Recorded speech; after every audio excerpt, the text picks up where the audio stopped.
Hello guys, welcome back to my YouTube channel Diketa 0.plus আৰু আজিৰ এই ভিডিঅ'টোত মই আপোনালোকক কম যে আপোনালোকে যেতিয়া অসম পুলিচ গ্ৰেড 4 ত চাকৰি হ'ব বা চাকৰি আপোনালোকে জয়েন কৰিব আহোঁতে আপোনালোকে কি লগত লৈ আহিব লাগিব ডকুমেন্টছৰ বিষয় নহয় ডকুমেন্টছৰ বিষয় বেলেগ এটা ভিডিঅ'ত মই কম যেতিয়া আপোনালোকৰ ৰিজাল্ট আহি যাব তাৰ পিছত গোটেইখিনি ডকুমেন্টছ কম মই যে কি ডকুমেন্টছ লাগে ক'ৰ পৰা কেনেকৈ ওলোৱাব বাকি ৰিজাল্টটো অহাৰ পিছত ডকুমেন্টছৰ ভিডিঅ' বনাম আজি আপোনালোকক সাজু হৈ থাকিব দিছো যিসকলৰ বিশ্বাস আছে যে এইবাৰ সিলেকশ্যন হোৱাৰ পুৰা চান্স আছে আৰু যিসকলৰ ৰিজাল্ট পোৱাৰ পিছত সিলেকশ্যন হোৱাৰ 2 দিনৰ ভিতৰতে আপোনালোকে সেইখিনি বস্তু জোগাৰ কৰি ল'ব কাৰণ যেহেতু ৰিজাল্ট 2 দিনৰ ভিতৰত দিব ৰিজাল্ট দিয়াৰ পিছত আপোনালোকে কোনো বহুত বেছি দিন টাইম নাপাব পাৰে হয়তো আপোনালোকে ৰিজাল্ট পোৱাৰ পিছত 15-20 দিন পিছত আপোনালোকে জয়েন কৰিব লগা হ'ব পাৰে যেহেতু বহুত বেছি টাইম নিদিয়ে ইয়াৰ আগৰ বছৰ তেনেকুৱা আছিল ইয়াৰ আগৰ বছৰ এপ্ৰিলৰ 8 তাৰিখে ৰিজাল্ট দিছিল আৰু আপোনালোকৰ জুনৰ এপ্ৰিলৰ 8 তাৰিখে ৰিজাল্ট দিছিল আৰু আপোনালোকৰ মেৰ 25 তাৰিখে এপইণ্টমেণ্ট দিছে আৰু লগে লগে জুনৰ 1 তাৰিখে জয়েনিং দিছে মানে মেৰ 25 তাৰিখে এপইণ্টমেণ্ট দি কিনে জুনৰ 1 তাৰিখে জয়েনিং দিছে মাজত মাত্ৰ প্ৰায় 6 দিন মান টাইম পাইছে সেই কাৰণে কৈছো আপোনালোকে যেতিয়াই ৰিজাল্ট পায় এপইণ্টমেণ্টখন হাতত নোপোৱাতে এইখিনি বস্তু যোগাৰ কৰি ৰাখিব আৰু এইখিনি বস্তু লাগিবই এইখিনি বস্তু নোহোৱাকৈ আপুনি চলিব নোৱাৰিব ইয়াতে কাৰণ যেহেতু আপোনালোকে জানে যে অসম পুলিচত এবাৰ আপোনালোকে চাকৰি অসম পুলিচে বুলি নহয় যিকোনো চাকৰিত জয়েন কৰাৰ পিছত আপোনালোকে হয়তো গোটেই 12 মাহৰ ভিতৰত আপোনালোকে 2 মাহ বা এমাহে ছুটি পাব বাকি গোটেই 10 মাহ হওক 11 মাহ হওক ইয়াতে কটাব লাগিব সেইটো কাৰণে বহুতখিনি বস্তুৰ প্ৰয়োজন হয় এজন মানুহ চলিবলৈ বহুতখিনি বস্তু লাগে আৰু সেই কি লাগিব মই সেইখিনি কৈ আছো আপোনালোকৰ এবিইউবি আৰু অসম পুলিচ গ্ৰেড 4 ৰ মাজত ডিফাৰেন্স আছে কাৰণ এবিইউবি যেতিয়া আপোনালোকে জয়েন কৰিব আহে তেতিয়া আপোনালোকৰ যেহেতু এবছৰৰ কাৰণে ট্ৰেইনিং হয় আৰু কমপ্লিট ট্ৰেইনিং হয় সেই ট্ৰেইনিঙৰ লৈকে আপোনালোকে বহুতখিনি বস্তু লগত লৈ আহিব লাগে বা বহুতখিনি খৰচা পাতিও হয় কিন্তু অসম পুলিচ গ্ৰেড 4 ৰ তেনেকুৱা নহয় আপোনালোকে এবিইউবি নিচিনাকৈ ইমান বেছি বস্তু কিনিব নালাগে এপিছত কিনিলে এনে যাব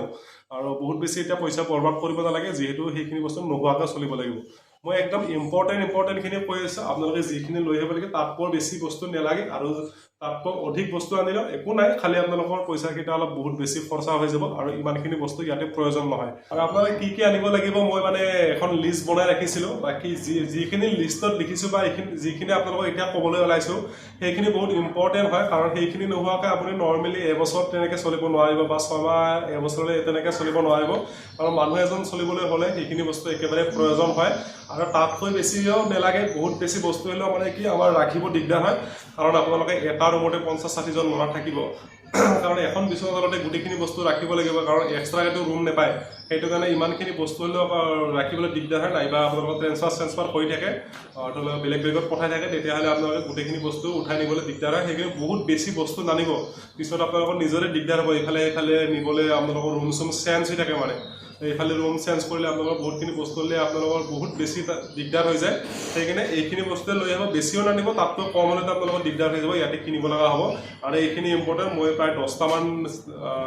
বস্তু সিলেক্ট কৰি থৈ দিছোঁ আপোনালোকৰ ক'বলৈ ওলাইছে এতিয়া এক নম্বৰতে লাগিব আপোনালোকক ট্ৰেক পেন দুটা আনিব আপোনালোকে ক'লা ট্ৰেক পেনে হওক বা পাৰিলে এটা বগা এটা ক'লা তেনেকুৱা ট্ৰেক পেন আনিব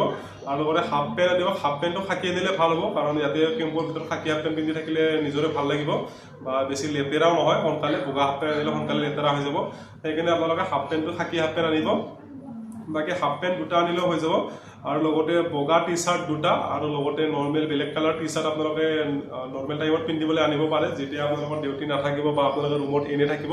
বাকি আপোনালোকে যেতিয়া কাম জাৰি কৰিব বা গন্তি মিলিব বা আপোনালোকৰ যিটো বেছিক ট্ৰেইনিং হ'ব এমাহৰ কাৰণে তেনেকুৱা টাইমত যদি ট্ৰেইনিং কৰাৰ টাইমত পিন্ধিব লাগে আপোনালোকৰ বগা টি চাৰ্ট আৰু আপোনালোকৰ ট্ৰেক পেণ্ট পিন্ধিও কৰিব পাৰিব বা খাকি হাফ পেণ্টটো পিন্ধিব পাৰিব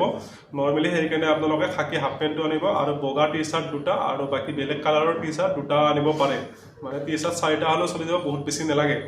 আৰু আপোনালোকৰ বগা জোতাৰ 4 নম্বৰতে আনিব আপোনালোকে বগা জোতা 2যোৰ আনিব আৰু ক'লা জোতা 1যোৰ আনিব বগা জোতাটো বহুত বেছি লাগি থাকে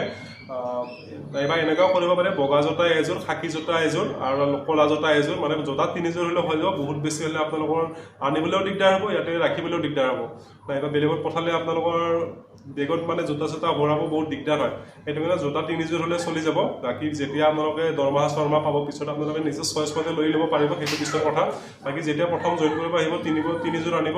আৰু লগতে একদম ইম্পৰ্টেণ্ট আঁঠুৱা এখন আপোনালোকে লগত আনিবই কাৰণ আঁঠুৱা নোহোৱাকৈ ইয়াতে আপোনালোকে শুব নোৱাৰিব কাৰণ আপোনালোকৰ প্ৰত্যেকটা জেগাতে বেলেগ মহটো সব জেগাতে থাকে সেইকাৰণে আঁঠুৱা এখন লাগিয়ে আৰু আঁঠুৱা এখন আনিব আঁঠুৱা এখন আনিবলৈ একেবাৰে নাপাহৰিব কাৰণ এইটো বস্তু বহুতে পাহৰি যায় মই নিজে আহোঁতে আঁঠুৱা অনা নাছিলোঁ ইয়াতে কিনিব লগা হৈছে সেইটো কাৰণে আঁঠুৱাখন আনিবই। আৰু লগতে একেবাৰে ইম্পৰ্টেণ্ট বস্তু এটা আছে আপোনালোকৰ হলডল আপোনালোকে হয়তো এতিয়া বহুতে বুজি নাপাব পাৰা। হলডলটো মই ভিডিঅ'ৰ ওপৰত দেখাই দিম, আপোনালোকে চাই লওক। এইটো মানে হলডলটো বহুত প্ৰয়োজন হয়, কাৰণ আপোনালোকে হলডলটো দুটা কামত আহে। আপোনালোকৰ হলডলটো এক নম্বৰতে আপোনালোকৰ গোটেইখিনি কাপোৰ হলডলত মানে জাপি সোমাই এইফালে সেইফালে নিবলৈ ভাল। তুমি যেতিয়া জইন কৰিব আহিবা তেতিয়াও তোমাৰ বহুতখিনি বস্তু মই যিখিনি কওঁ তাতকৈ অধিক বস্তু হলডলটোৰ ভিতৰতে সোমাই আনিব পাৰিবা। ধুনীয়াকৈ জাপিব জানিলে হলডলটো বহুত ভাল হয়। আৰু হলডলটো সেইটোতো অনা নিয়াৰ সুবিধা। আৰু তাৰে লগতে যেতিয়া আপোনালোকে এখন সৰু বিচনা পাব, বিচনাখনৰ তলত মানে আপোনালোকৰ হলডলটো পাৰি ল'লে আপোনালোকৰ সেইখন ঘৰত আপোনালোকৰ যেনেকুৱা তলত পৰা আপোনালোকৰ যেনেকুৱা তুলি থাকে তেনেকুৱা হৈ যাব। হলডলটো মানে বহুতখিনি কামত আহে, বিচনাৰ তলত পাৰিবও সুবিধা হয়, লগতে এইফালে সেইফালে যাব সুবিধা হয়। হলডলটো বহুত বেছি ইম্পৰ্টেণ্ট হয়। আৰু আপোনালোকৰ বাকী হলডলটো আপোনালোকৰ অলপ দাম হয়। হলডলটো প্ৰায় 1500-2000 ভিতৰত পাই যাব। আৰু আপোনালোকৰ গামোচা আনিব, গামোচা 3খনমান আনিব। গামোচা মানে আপোনালোকৰ গা চা ধুবলৈ কিছুমানে টাৱেল ব্যৱহাৰ কৰে, গামোচাই হওক টাৱেলেই হওক, তেনেকৈ আপোনালোকে 3খনমান আনিব, কাৰণ আপোনালোকৰ গা ধুবলৈ প্ৰয়োজন হ'ব। আৰু বাকী বিচনা চাদৰ আপোনালোকে বিচনাত পাৰিবলৈ বগা বিচনা চাদৰ এখন আনিব। আৰু কালাৰ বিচনা চাদৰ আপোনালোকে বেলেগ কালাৰো আনিব পাৰে। তেনেকৈ বিচনা চাদৰ 2খন বা 3খন লৈ আহিব, নৰ্মেলি 2খন হ'লে চলি যাব। আৰু লগতে আৰু এটা ইম্পৰ্টেণ্ট বস্তু আছে শ্লিপিং বেগ। শ্লিপিং বেগটো আপোনালোকৰ প্ৰায় প্ৰয়োজন হয়েই, কাৰণ শ্লিপিং বেগটো মানে এনেকুৱা বস্তু মানে কি হয়, তুমি ঘৰত যেনেকৈ এতিয়া লেপ কম্বল ব্যৱহাৰ কৰা গোটেইখিনিতো উঠাই আনিব নোৱাৰা। ইয়াতে তোমাৰ যদি ধৰি লওক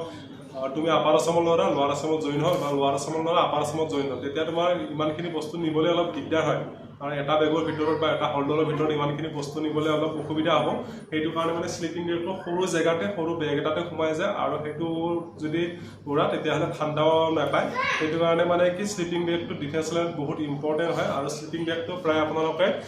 বেলেগ বেলেগ দামৰ পাব। এইটো এটা মিডিয়াম চাইজৰ লৈ আহিব, মানে মিডিয়াম মানে কি মিডিয়াম ৰেঞ্জৰ লৈ আহিব। প্ৰায় 1500 টকাত এটা ভাল শ্লিপিং বেগ পাই যাব। বাকী নৰ্মেলি 800-900 টকাত শ্লিপিং বেগ পাই, কিন্তু আপোনালোকে বহুত বেছি ঠাণ্ডা দিনত সেইটো কাম নাহিব। সেইখিনি এটা শ্লিপিং বেগটো আৰু হলডলটো এটা ভাল কোৱালিটিৰ ল'ব, প্ৰায় 1500-2000 মানৰ ভিতৰত, তেনেকুৱাটো ভাল। আৰু বাকী এইখিনি আৰু তাৰ উপৰিও কিছুমান বস্তু লগা থাকে, সেইখিনি নিজা যেনেকৈ আপোনালোকৰ ধৰি লওক কেতিয়াবা যিখিনি বস্তু আনিব, কেতিয়াবা চিৰিব পাৰে কাপোৰ চাপোৰ, সেইখিনি আপোনালোকৰ এটা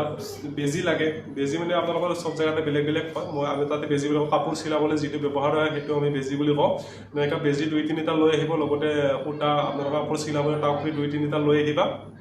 আৰু লগতে নিজৰ লগা ষ্টাইল কৰা বস্তুখিনিতো লাগিবই, যেনেকৈ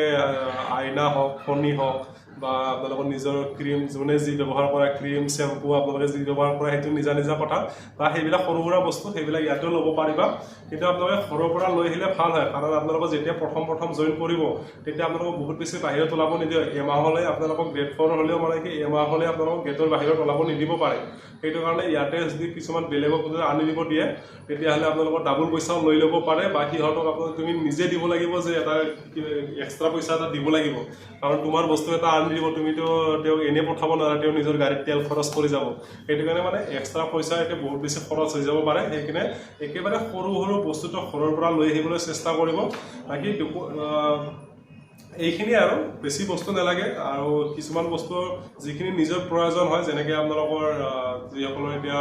কিছুমান কম বয়সৰ ল'ৰা আহিলে হয়তো দাড়ি নাথাকিব পাৰে, কিন্তু যিসকলৰ দাড়ি আছে, আমাৰ নিচিনাকৈ ভাল ধৰণৰ দাড়ি আছে, সেইসকলে লেজাৰ চেজাৰ লৈ আহিব। লগতে আপোনালোকৰ যিখিনি ছেভ কৰিবলৈ যিখিনি প্ৰয়োজন হয় সেইখিনি লৈ আহিব।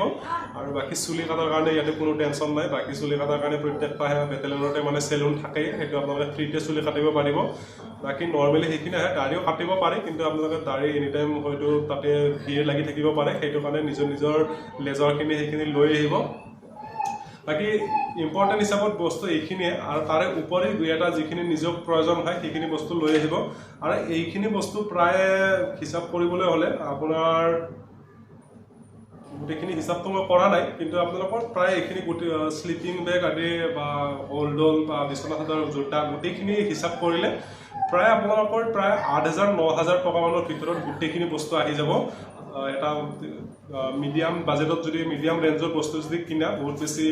দামী নহয় আৰু আপোনালোকৰ যদি একেবাৰে বহুত বেছি দামী বস্তু কিনা তেতিয়াতো একো নহ'ব কিন্তু আপোনালোকে নৰ্মেলি বাজেটৰ এটা যদি বাজেট এটা বনোৱা প্ৰায় এইখিনি এটা মিডিয়াম ৰেঞ্জৰ যদি এটা বস্তুখিনি কিনা তেতিয়াহ'লে মানে কি প্ৰায় এইখিনি 7,000 পৰা 8,000 ভিতৰত বা 10,000 ভিতৰত গোটেইখিনি বস্তু পাই যাবা আৰু বাকী আপোনালোকক জইন কৰিব যেতিয়া আহিব লগত আপোনালোকে প্ৰায় বহুত বেছি পইচা আনিব নালাগে কাৰণ আজিকালি কি হয় প্ৰথম মাহৰ পৰা দৰমহা পায় যেতিয়া আপোনালোকে জইন কৰিব ধৰি লওক আপোনালোকে জইন কৰিলে ধৰি লওক আগষ্ট মাহত জইন কৰিলে আপোনালোকে ছেপ্টেম্বৰৰ 1 তাৰিখে আপোনালোকে চেলাৰী পায়ে যাব হয়তো 2 দিন দেৰি হ'ব পাৰে 10 তাৰিখলৈকে যাব পাৰে প্ৰথম চেলাৰী কিন্তু যি নহওক আপোনালোকে প্ৰথম মাহতে চেলাৰীটো পায় সেইটো কাৰণে বহুত বেছি পইচাৰ প্ৰয়োজন নাই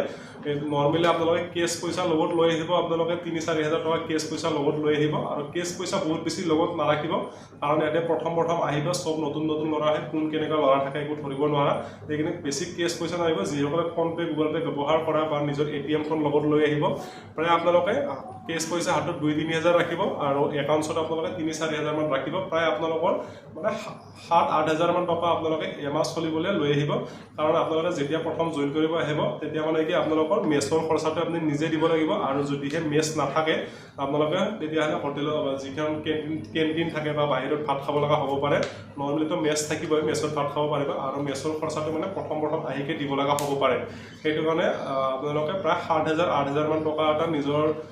একাউণ্টছতে হওক কেছে হওক সেইখিনি লগত ৰাখিব কাৰণ এমাহ চলিবলৈ সেইখিনি পইচাৰ প্ৰয়োজন হ'ব বাকী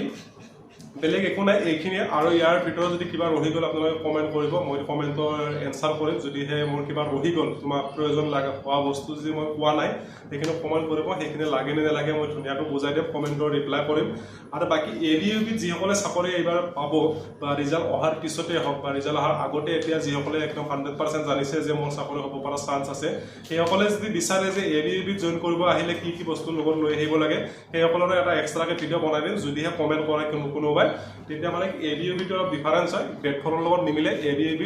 গ্ৰেড 4ৰ যিখিনি বস্তু ক'লো ABUB তাতকৈ ডাবল বস্তু লাগে কাৰণ সিহঁতৰ যিহেতু এবছৰলৈ ট্ৰেইনিং হ'ব সিহঁতৰ বহুতখিনি বস্তু প্ৰয়োজন হয় জোতাৰ পৰা আদি কৰি গোটেইখিনি বহুতখিনি বস্তু প্ৰয়োজন হয় কিন্তু গ্ৰেড 4ৰ যিখিনি ক'লো এইখিনিয়ে বাকী যদিহে ইনফৰমেশ্যনটো ভাল লাগিল মোৰ এই চেনেলটো ছাবস্ক্ৰাইব কৰি ৰাখিব পাহৰি নাথাকিব বেল আইকনটো বজাই ৰাখিব পিছলৈ এনেকুৱা জব ৰিলেটেড ভিডিঅ' পাই থাকিব ধন্যবাদ আৰু এটা লাইক কৰি দিব দেই এইটো মই ক'বলৈও পাহৰি যাওঁ আৰু আপোনালোকে লাইক কৰিবলৈও পাহৰি যায় চবেই এটা লাইক কৰি দিব